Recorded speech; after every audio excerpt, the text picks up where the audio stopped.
Now, back to Steiny and Guru on 95.7 The Game. All right, Matt Steinmetz and Daryl the Guru Johnson with you.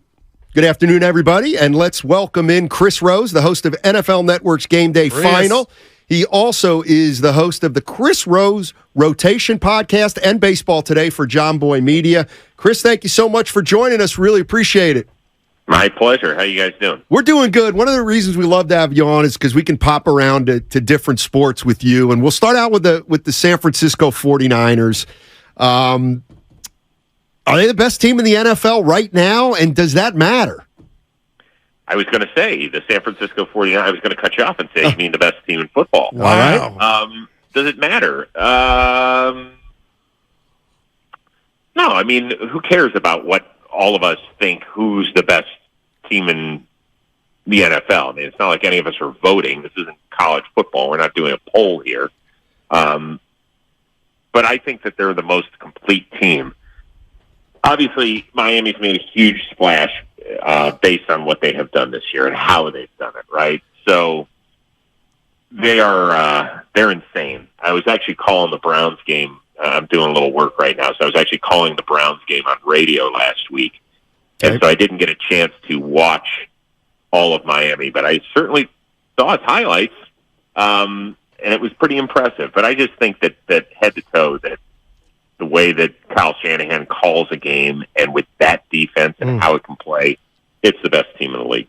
Chris, I agree with you, and I'm going to throw another word if you let me share it. They're unique. You got a Deebo Samuel, you got a Brandon Ayuk Kittle, and this is what I wanted to ask you about. The young man from Carolina, I kind of forgot how good he was. Had you forgot about McCaffrey, and how shocked are you about his impact he's having on this Niner team? Because I think it starts with him. It does. It does. I mean, his versatility to run between the tackles, pop him outside, have him catch passes like he's a wide receiver. I mean, I covered the combine where he just lit the world on fire. And I remember Mike Mayock at the time was our lead analyst. And he was like, guys, he catches the football like he's a number one wideout. And that is a huge, huge weapon. There are running backs that can certainly catch the ball and we can screen it to them and all that sort of stuff, but they can't do what he does. So he's such a versatile weapon, and in Shanahan's hands, it's almost a lethal combination between those two, because there are always guys, like I never felt like Reggie Bush was used the right way. You know, he was a really good NFL player, but I still felt like they were throttling him down to 72% of his usage. I never felt like he got used the right way.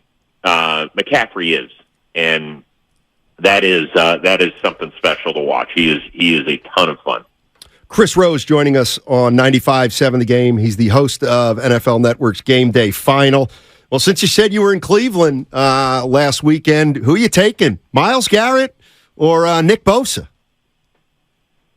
I mean, I don't know. Obviously, I watched Garrett a little more closely. I watched the Niners, but they have so many good pieces around. You know, that Bosa, I'm happy that he got paid because he definitely deserved it. You know, I don't know. I mean, really, it's like if you take those two and TJ Watt, and you're like, hey, who's the best out of the three? Like, to me, it's like the whole LeBron MJ discussion. Like, do I really care, like, who's second and who's third? Because then people are taking it like, oh, really? So you think it's a slap in the face? Exactly. He's the third best one. Yeah, that's what we're hoping for. Yeah, but who cares? Like, at the end of the day, they're all elite players that are trending toward being in Canton, Ohio. So I always find it a ridiculous conversation because you don't know what sort of schemes. Like, this year, Myles Garrett got put into a different scheme, right? The old wide nine that Jim Schwartz likes to run. And you can go ask Andre Dillard last week what it's like to be picked up by a 275-pound man and driven back into your quarterback, because that's what happened all day. And that sort of stuff's pretty special. Chris, I got to go full disclosure on you. Kyle Shanahan question, because my partner would kill me, because at times I've said he cost him the 19th Super Bowl against the Chiefs when they were passing and they should have been running. Didn't throw the flag last year in Philly, might have changed the game. But I do recognize his brilliance. With that said, Were you surprised that they got the extensions on top of having, years left on their contracts, or you feel like they got it right? They got it right. I will give you this. I will turn this and ask you a question. You are having a draft of the 32 coaches right now in the NFL. Right now. For this year only. What pick is Kyle Shanahan? Number 1, Chris, Warren Moon. I've said it. So there it is. You know what, though, Chris? And that's a great point. I wonder if that has all the way to do with Shanahan or because he's coaching this team right now. You know what I mean? Well, yeah, because, you can go back and look, he's won with 2 quarterbacks. Yes. He's won with Jimmy Garoppolo, and now he's won with Brock Purdy. Anybody else that's been under center, and it's been a disaster at times. But how many coaches could win as much as he did with Jimmy Garoppolo? And are we so sure that Brock Purdy was just whipped on by 31 other teams, or the fact that he fell into Kyle Shanahan's hands, that he has been turned into a guy who could end up being a top 10 quarterback when nobody thought it was possible? Like, I would bet on the latter. I just believe that much in Shanahan, and I believe in it because of the guys that I've talked to and work with that have been coached by Kyle Shanahan. Chris, I got to throw you a curveball. I love the game of baseball. I know it's not as popular as it once was, but the San Francisco Giants, 2 years removed from winning 107, they come into this season, made some free agent moves, Haniger and Conforto and J.D. Davis. Things haven't worked out. But last night, Gabe Kapler, because I don't know what to make of Gabe Kapler. He goes to the mound to get the ball. They're losing the game 1. They're in the process of getting eliminated. We had a beat writer break a story about they're playing poker in the clubhouse, and 3 of the Giant players, prominent players, tried to get the team to focus before games. That didn't work out. So, to me, I'm Jim Leland, Lou Piniella, old school Chuck Tanner. Go in there and flip over a spread and tell the peoples, get ready for the game. With that said, he goes and gets the ball last night, and Brebbia, he's the pitcher, he's hiding the ball from him. And, Chris, I thought that was a total embarrassment. After a night, Logan Webb came out and said, we need big changes. Nobody knew what he meant. Am I wrong or off my keister for saying, you know what? It might be time to run these guys and start new if all this is happening. Well, listen, I can understand why that's frustrating, particularly when you were in position with 6 weeks to go to, battle for one of those wild card spots, right? They weren't going to catch the Dodgers, but they certainly had to look at 4, 5, and 6.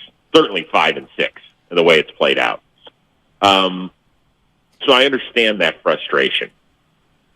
But I think you're pointing your ire, I think it's a touch misguided from this standpoint. To me, the biggest issue with the Giants is that they haven't been able to close the deal on a big-name player. You started your baseball conversation by talking about some guys who have been solid major leaguers, whether that's a Ross Stripling, a Sean Manaea, a Mitch Haniger over the years. Those are the type of free agents that they've been bringing in, right? They swung big on Correa. It didn't work out because of the ankle. They supposedly swung big on Judge, and probably he wasn't going to leave New York anyway. Bryce Harper, they offered him some sort of short-term deal, and, they knew that was never going to happen. But we always heard that when the Giants were ready to get back into this thing, that they were going to swing for the fences.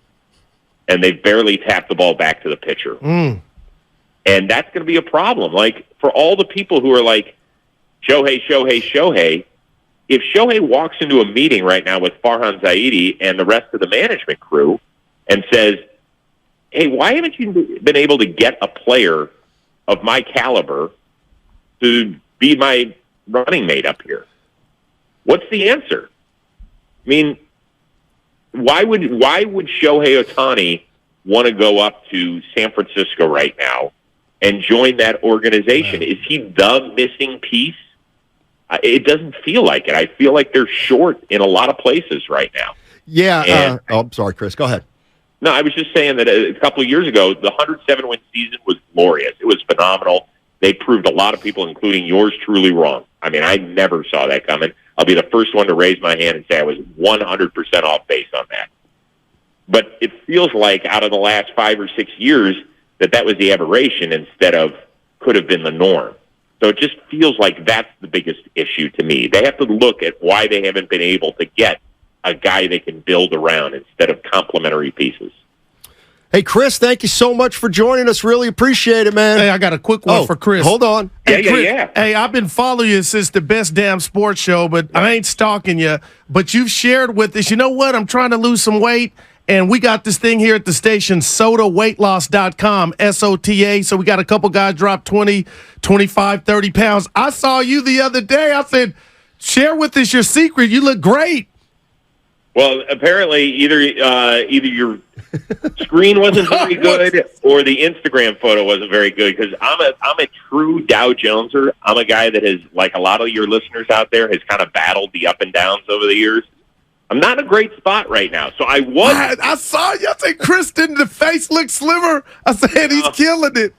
No. I'm telling you, it's either the beard was really good in covering some of the Joe West jowls down there, or I don't know exactly what it was. I do appreciate it. I appreciate it a ton. But, yeah, but we're in a – I'd like to get back on that train where you could lose 25 pounds. Now I'm going to walk my fat ass down the street to go pick up my medication. Well, check out sodaweightloss.com, SOTA weightloss.com. But you look good, Chris. Keep it up, man. I appreciate it. It's always good joining you guys. Yeah. All right. Thank you, Chris. Really appreciate it. That's Chris Rose. Oh, boy. Host NFL Network's Game Day Final. Gary Radnich would call him a good sport. Right. There He's a you good go. sport.